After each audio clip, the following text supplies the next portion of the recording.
Hello, everyone. Good to be with you again by this means and having an opportunity for us to study from God's Word, and glad that you are joining in. The lesson today is one that, maybe we would say it's a lesson that just gives some good advice. And I suppose that at any time in our life we have found ourselves in need of good advice, or maybe at times we're in a position of giving good advice. But we're looking at some advice that God gives to His people. And in particular, we're talking about Joshua and the children of Israel, kind of going along the same thought and theme of the children's class right now. We're going to the first chapter of the book of Joshua. And so even for the children, at least some of the bigger children, there'll be some points in this lesson that I think they would be able to relate to because of what they're studying in their classes. You know, there may be some time in life where you find yourself in a situation where you're taking over a job after somebody who's done a really good job before you. Have you ever been in that situation? I have, in the work environment, in the workplace, where you're brought into a position, here's what we need you to do, and you know that the person that was in the job before you did an incredible job, and you kind of gulp hard, and you already know the standard by which you're going to be measured by, and the bar is set pretty high. And so you may want to seek some good advice on how to proceed, how to go forward. You ever found yourself in a situation, Ben? Yes, where, have. You have? Okay. Absolutely. You know, we talk about having big shoes to fill. That's Yeah. oftentimes the expression that we use in that circumstance. My very first work in preaching, first full-time work, that is, I did this exact thing. I followed a man who had been preaching for over 50 years, who was a very well-known and well-loved, of course you know him well, and he retired from full-time ministry, but he stayed there and lived there in that town and worshiped with us in that congregation. And I think I made the remark that one of my first Sundays there, after I'd started preaching, the auditorium there, we had a really wide pulpit. I know you preached there. I don't know if you remember that. Yeah, really big, kind of like the one that we have here, very wide. And I remember thinking, I'm glad this thing is so big because nobody can see my knees knocking together as I am preaching in front of this man who's been preaching for so long. So yes, I know this feeling well. That's intimidating, yes. For sure. But you know, he was, aside from my wife, he was my biggest fan and my biggest encourager. And I think it's oftentimes that way when we step into a role that someone has just recently left. If they're a good person and they've got, you know, a good heart, they're cheering for us and they want us to do well. Just like here, we have a couple of preachers that are biggest encouragers for us. I've learned, and I appreciate that so much. And that would have been the case here with Moses and Joshua. Joshua's about to step into the role that Moses has now left because he has died. Can you imagine? But you know, Moses has been grooming Joshua for years to take over the position that Moses had. But I mean, can you imagine being in the position of Joshua? You know, and having been groomed by Moses, but also understanding all that Moses has done and understanding the relationship that Moses had with Jehovah God, and now Moses is no more, and the Lord has told Joshua, "You're the man, you're the one now that's going to lead the children of Israel." But you know, fortunately for Joshua, there was some good help that was offered, because the task before him was formidable, to say the least. But he got some good advice. He had some good counsel. It wasn't just that here they were having to cross over the Jordan River. There was everything else that went with that. It wasn't just the idea of leading the people into the promised land, but there was a whole lot that was going to come with that. But it was God who gave the advice. Right. And so we know it was good advice. You know it's good advice. We know where it came from. Yeah. So here's what God says to Joshua in Joshua chapter 1. Let's start reading at verse 1. It came about after the death of Moses, the servant of the Lord, that the Lord spoke to Joshua, the son of Nun, Moses' servant, saying, Moses, my servant, is dead. Now therefore arise, cross this Jordan, you and all this people, to the land which I am giving to them, to the sons of Israel. Every place on which the sole of your foot treads, I have given it to you, just as I spoke to Moses. from the wilderness and this Lebanon, even as far as the great river, the river Euphrates, and all the land of the Hittites, and as far as the great sea toward the setting of the sun will be your territory. No man will be able to stand before you all the days of your life. Just as I have been with Moses, I will be with you. I will not fail you or forsake you. Now that's not all that God's going to say to Joshua, and we're going to spend more time on the next several verses, kind of looking at some of those things that God says to him there. But let's just look a little bit at these first 5 verses that we've just read together, and look at some of the things that God has said to Joshua, particularly in verse 5. No one will be able to stand before you all the days of your life.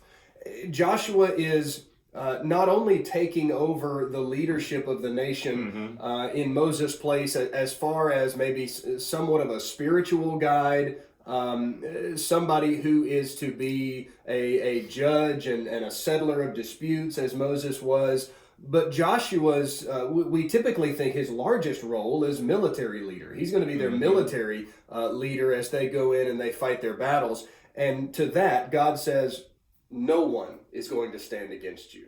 That had to be reassuring, comforting, and would lift Joshua up just to hear that affirmation from God that I'm going to be with you. No one is going to be able to stand against you. It wasn't about Joshua. Right. See, it was about the power of God, but God is saying, I'm going to be with you. And that's maybe another point that comes from that verse, that God said, I'm going to be with you. And you think about just how he was with Moses. You know, I mean, the life that was lived by Moses, walking, if we can say it this way, side by side with God, so to speak. And here God is promising to Moses, remember how I was with Moses? Joshua, I'm going to be with you just in that way too. And the fact that God said that I won't fail you. You know, I'll never leave you or forsake you. Yeah. Wow, what a promise. But it's a promise that truly God could make and that Joshua could have confidence in. That's right. But Joshua needs more than this, and God's going to continue speaking to him and saying additional things to him. So let's start to look at those. Let's look at verse 6. Okay, let's read verses 6 through 9. So in verses 1 through 5, and verse 5 in particular, God has made some promises to Joshua. But then God commands Joshua on some things that he needs to do. Verse 6, be strong and courageous, because you will lead these people to inherit the land I swore to their forefathers to give them. Be strong and very courageous. Be careful to obey all the law my servant Moses gave you. Do not turn from it to the right or to the left, that you may be successful wherever you go. Do not let this book of the law depart from your mouth. Meditate on it day and night, so that you may be careful to do everything written in it. Then you will be prosperous and successful. Have I not commanded you?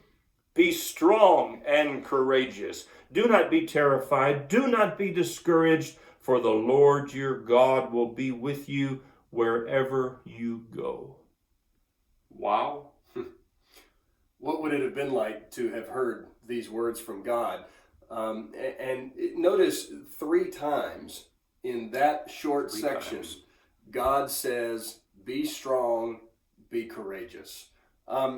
Is God saying that because that's what Joshua needs to hear? You know, does Joshua does he have a tendency, or might he have a tendency to not be courageous, to maybe be timid? I don't know that we know that for sure, but I do know that Joshua is going to stand before some mighty cities like Jericho that have mighty walls around them, and he's going to encounter large armies from other nations, and God says, you need courage to do what I'm asking you to do. Well, and to be the leader of Israel that he needs to be, he has to demonstrate that kind of courage. Leaders are the ones who have to stand in front, and sometimes they have to do difficult things and make difficult decisions and say things that sometimes everyone doesn't understand and may not want to do. It takes courage to be in that position. Joshua was called to be God's leader, and he would have to do that. he would have to stand up and lead. Yeah, it's interesting that expression, be strong and courageous, actually happens a fourth time in chapter 1. But this time it's not Joshua saying it. It's the people who say it to Joshua. Yeah. In chapter 1 and verse 18, the people are agreeing with Joshua, and they're saying, be strong and courageous. And so that expression is going to come up again in the book of Joshua a little bit later. But Joshua's got to be a courageous person because he's got great things to do for the Lord. But let's make the personal application here. There are times in our lives when we need to be strong and we need to be courageous for the Lord too. You know, it's seldom easy to stand up for what God wants when there's the world working against us.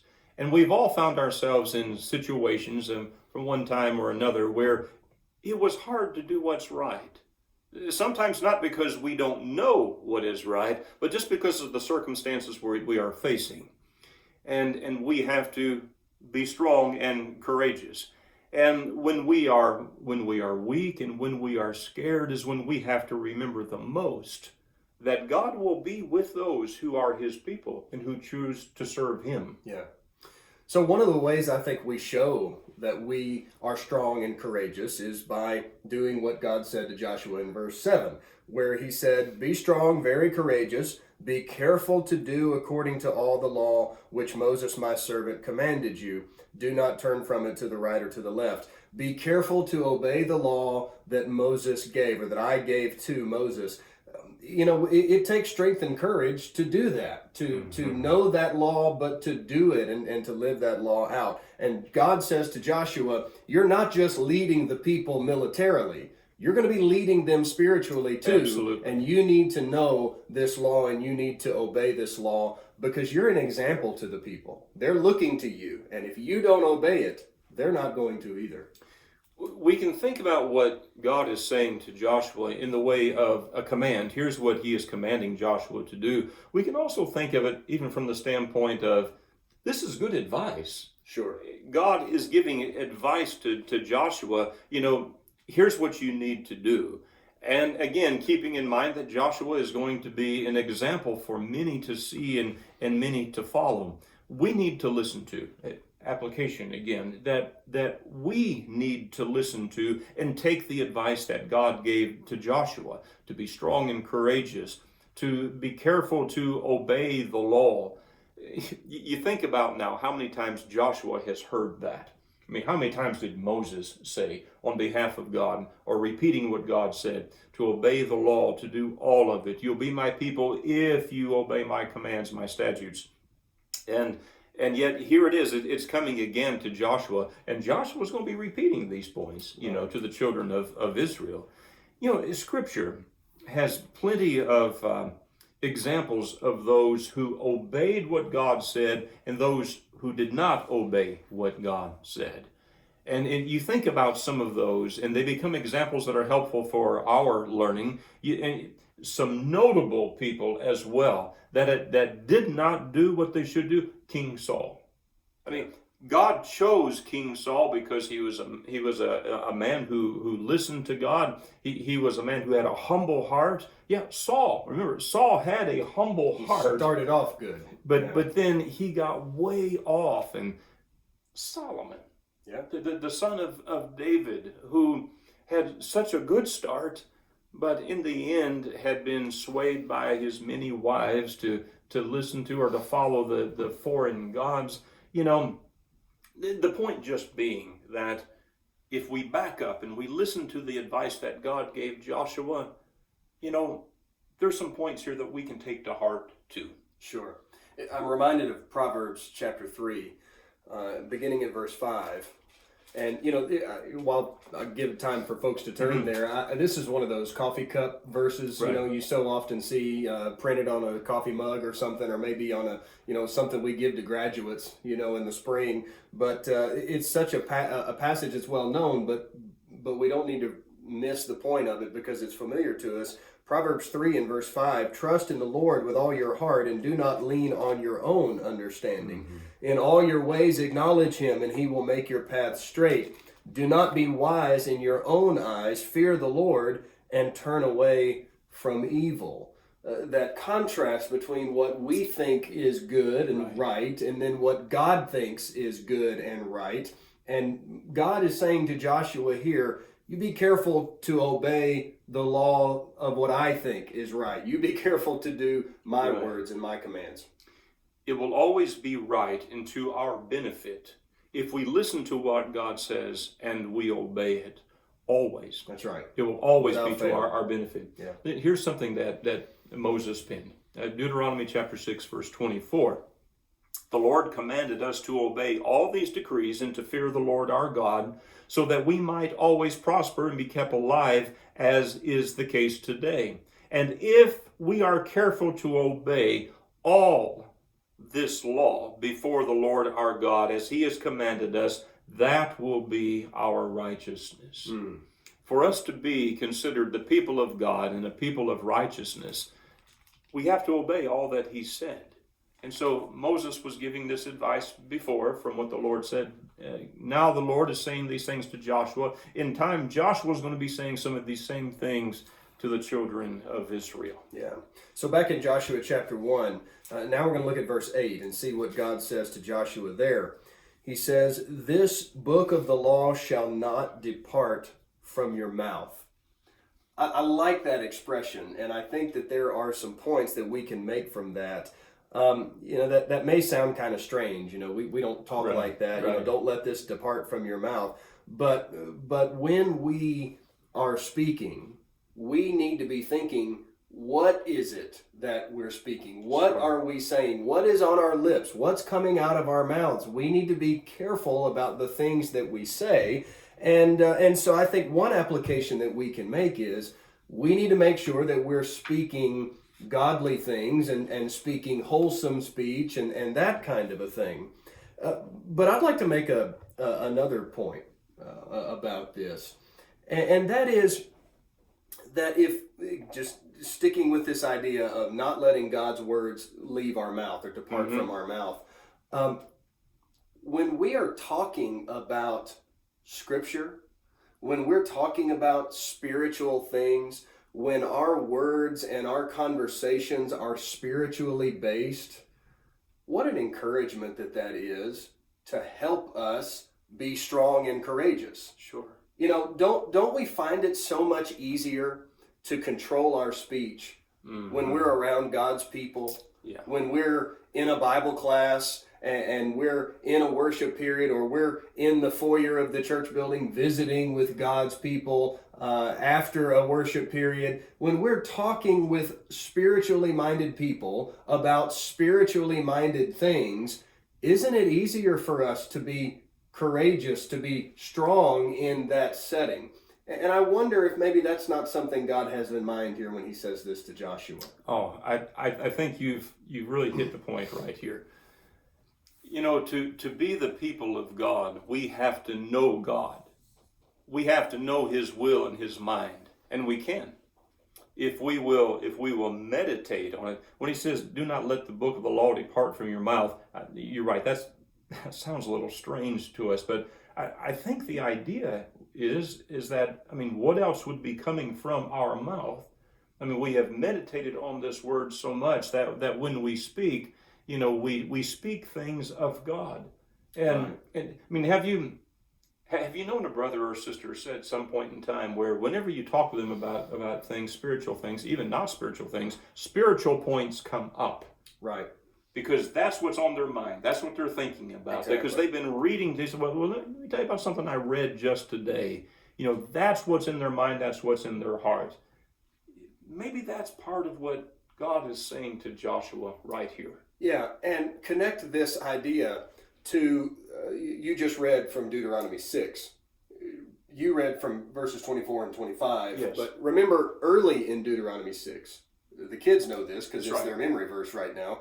Hear, O Israel, the Lord our God, the Lord is one. You shall love the Lord your God with all your heart, soul, and strength.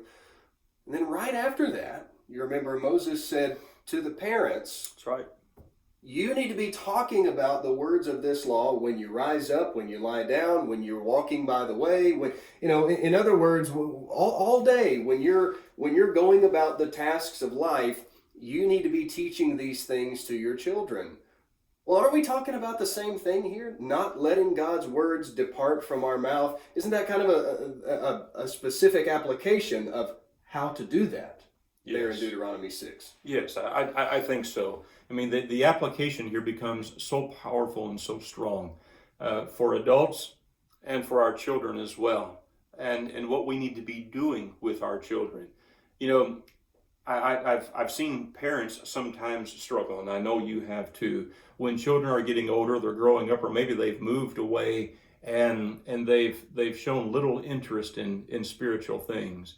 In fact, when you have opportunity to talk to them, you realize that really they have little spiritual inclination and seemingly know little about spiritual things. And we can see and we can understand that somewhere along the way in child raising, there was a disconnect.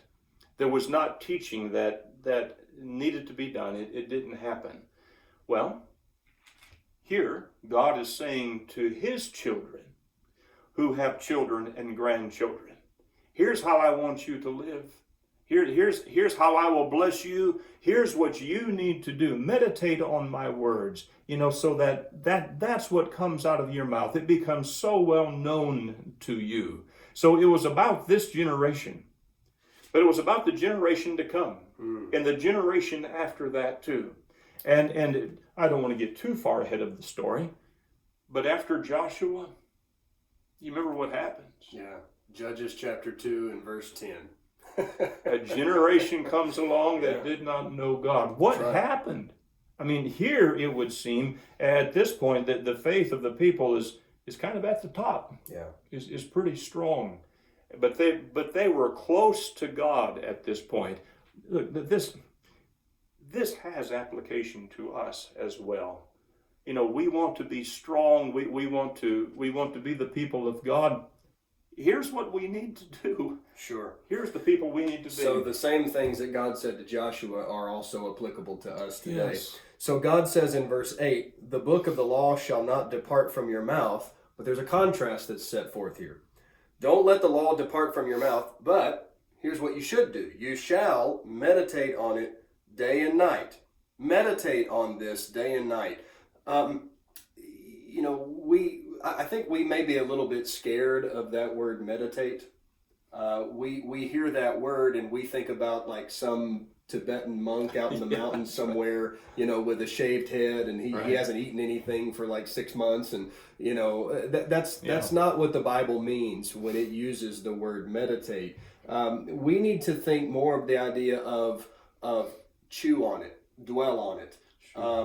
Ruminate on it. We need to have God's word in our mind and in our heart, and it needs to be there continually, and we need to be constantly thinking about it and dwelling on it, so that not just so that we know facts about the Bible or we know certain facts about Bible characters or something, but with a view toward application of the principles that are taught. And that's exactly what it says, because the text goes on to say that you may be careful to do everything in it. It's not a matter of just knowing the story, knowing facts and figures. That's of no benefit if we're not making application. Yeah, that's right. So I think we need to make an obvious point here about, as we think about application of this, and we think about meditating on God's law and applying and thinking about it and knowing it and doing it, all these things that we've said, sometimes we're quick to say, I'm just so busy. I just don't have the time for that. And, Joe, I'd like to kind of keep our comment on that a little brief, because I may want to revisit that in a future lesson once we all get back together, Lord willing, very soon. But let's just make this observation. I know that we're pressed for time. I know that so often we're very busy. But I suspect none of us is more busy than Joshua was. He's a military leader of 600,000 soldiers. He's judging people's cases. Yes. He is leading an entire nation that is pushing over 1 million people. I think we need to be very cautious about using time as an excuse. Joshua understood busy. Yeah. I mean, I can't imagine anyone who was more busy right now than Joshua, and feeling like he had the weight of the world on his shoulders, so to speak. And yet God's expectation of Joshua is that meditate on these words day and night so that you may be ready to do these things. And so if that's God's expectation of Joshua, I think I know what he expects of me. Yes, absolutely. Well, and, just to add one other element here to Joshua's pressure or burden, we might say, do we realize that Joshua is the one, now that he's leading the nation into the promised land, Joshua is the one who is bringing about the fulfillment of centuries-old promises. Right. I mean, you don't really want to mess that right. up, That's right. I mean, you think about that and how overwhelming that could be. Yeah. Pressure. All right. Pressure, that's right. So, verse 8 again. God says, "Don't let the law depart from your mouth, but you shall meditate on it day and night, so that you may be careful to do according to all that is written in it. For then you will make your way prosperous, and then you will have success." Be careful to do it, to apply the principles and obey. There's two things that really stand out to me. One here is this idea of be careful. Yeah. And you can make some different application. Be careful. I mean, number one, to meditate, to study, to think about these things, to understand God's will.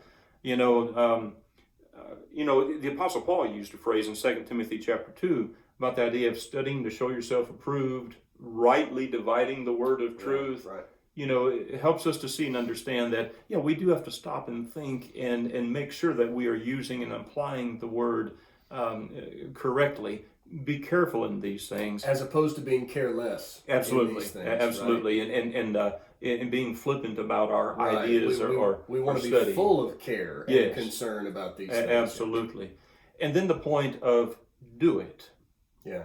James would say, to be doers of the word and not just hearers. In James chapter 1, verse 22 or 25, somewhere right in there. The idea here that again, it's one thing to hear the word, or be not just hearers, but doers of the word. It's one thing to hear the word. We can meet in Bible studies, we can worship together and hear preaching, and we can hear the word. What are you going to do with it? I mean, that becomes the challenge for us. What are you going to do with that? Right, that's right. And then, what's the conclusion of all of this? All of these things that God has said, at the end of verse 8, he says, "For then, if you've done all this, then you will be prosperous and you will have success." And we're not talking about success in the eyes of men. We're not talking about worldly success. We're talking about success as it is defined by God. And that is that when we have lived a life that is obedient to Him, that we enjoy God's blessings presently and in the future. So we're talking about the success that God is giving to us. The success God's giving to Joshua, of course, is the fulfillment of the task at hand. Sure. Going into the land, taking the land, conquering and living and dwelling and being blessed by Him. But to make the broader application to all of God's faithful people throughout history and in the time to come, blessed by God, success as God defines it in terms of eternal spiritual success. Sure. You think here, as we've been reading through and studying with the kids about the crossing of Jordan, the children of Israel crossing the river Jordan, and here they are now, having gone across, and here's the instruction that God is giving them as they're preparing to go across. Well, one day we're going to cross over too. Yeah. It's not the River Jordan, but we're going to cross over from this life, to another. And where will we stand? How will we stand before God? Well, here again, some good advice. Yeah. I mean, God is saying to Joshua and to the children of Israel, here's what you must do to be my people. We can make application to all of these points, just as was made then. And we can think about our life. How are we preparing for the day when we cross over from this to the next? Yeah. We have songs in our hymn book that talk about that idea, that Sure. metaphorical Jordan, right? We're crossing over Jordan into the promised land that God has waiting for us. And if we will do these things that God said to Joshua, then we can have confidence that our crossing of that Jordan is going to be as God intends it to be. So thank you for joining us in our study today. God bless you on this Lord's Day.